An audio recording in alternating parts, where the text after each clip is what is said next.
നഷ്ടപ്പെട്ടിട്ടുള്ളത് എപ്പോഴും അദ്ദേഹം സെറ്റിലുണ്ടെങ്കിൽ സമയം പോകുന്നതേ അറിയില്ല. എപ്പോഴും ഇങ്ങനെ പഴയ കാര്യങ്ങൾ, പഴയ കഥകൾ, പിന്നെ ഓരോ ആൾക്കാരെക്കുറിച്ച് പറയുമ്പോൾ അവരുടെ കഥകളൊക്കെ പറയുമ്പോൾ നമുക്ക് എന്തു പറഞ്ഞാലും അദ്ദേഹം എന്തു പറഞ്ഞാലും നമുക്ക് അത് കേട്ടിരിക്കാൻ ഭയങ്കര കൗതുകമായിരിക്കും. വളരെ ചിരിച്ചുകൊണ്ട്, വളരെ കോമഡിയിലൂടെ പറയാൻ, രസകരമായ നർമ്മത്തിലൂടെ ഒരാളെക്കുറിച്ച് പറയാൻ കഴിവുള്ളൊരു വ്യക്തി തന്നെയാണ്. എപ്പോഴും ചിരിച്ചുകൊണ്ട് സംസാരിക്കുന്ന, എപ്പോഴും വളരെ സ്നേഹത്തോടെ പെരുമാറുന്ന അദ്ദേഹം എപ്പോഴും ഒരു തീരാനഷ്ടം തന്നെയാണ്. ഉപ്പുമുളക് ഒരുപാട് ഇഷ്ടമായിരുന്നു. എപ്പോൾ ഉപ്പുമുളക് ഞാൻ ചെയ്തതിന് ശേഷം എപ്പോൾ കണ്ടാലും ഉപ്പുമുളകിനെ കുറിച്ച് എന്നോട് ഒരുപാട് സംസാരിക്കും.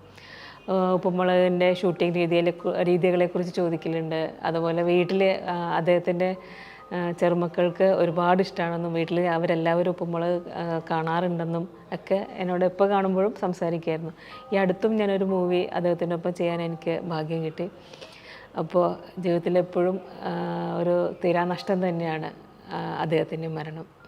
എനിക്കതുമായിട്ട് കുറച്ച് അടുത്ത പരിചയം കുറച്ചേ ഉള്ളൂ. കാരണം 2-3 ഷോസിൽ നമ്മൾ പങ്കെടുത്തിട്ടുണ്ട്.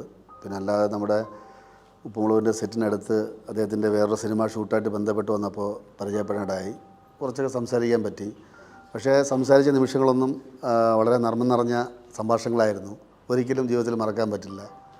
പിന്നെ അദ്ദേഹത്തിൻ്റെ അറിയാമല്ലോ, അദ്ദേഹത്തിൻ്റെ ഒരു ഹ്യൂമർ ഞാനൊക്കെ അനുഭവിച്ചത് റാംജി റാവ് സ്പീക്കിംഗ് ആ ഒരു സിനിമയോട് കൂടിയാണ് അദ്ദേഹത്തിനെ കൂടുതൽ ഇഷ്ടപ്പെട്ടു തുടങ്ങിയത്.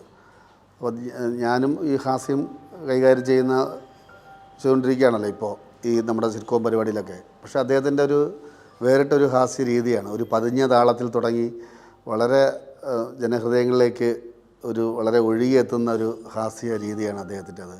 അദ്ദേഹം ചെയ്യുകയല്ല, ജന്മനായുള്ള സിദ്ധിയാണ്. അദ്ദേഹത്തിൻ്റെ പുസ്തകങ്ങളൊക്കെ വായിച്ചിട്ടുണ്ട്. അപ്പോൾ അതിലൂടെ അറിഞ്ഞ കാര്യങ്ങളൊക്കെയാണ് ഇതൊക്കെ. പക്ഷെ എന്നിരുന്നാലും എന്തായിരുന്നാലും ശരി തന്നെ അദ്ദേഹത്തിൻ്റെ ഒരു വിയോഗം നമുക്ക് മലയാള സിനിമയ്ക്കും വ്യക്തിപരമായിട്ട് എന്നെപ്പോലെ അദ്ദേഹത്തിൻ്റെ സിനിമകളും അദ്ദേഹത്തിൻ്റെ പുസ്തകങ്ങളും വായിച്ച് ആസ്വദിക്കുന്ന ഒരാളെന്ന രീതിയിലും ഒരു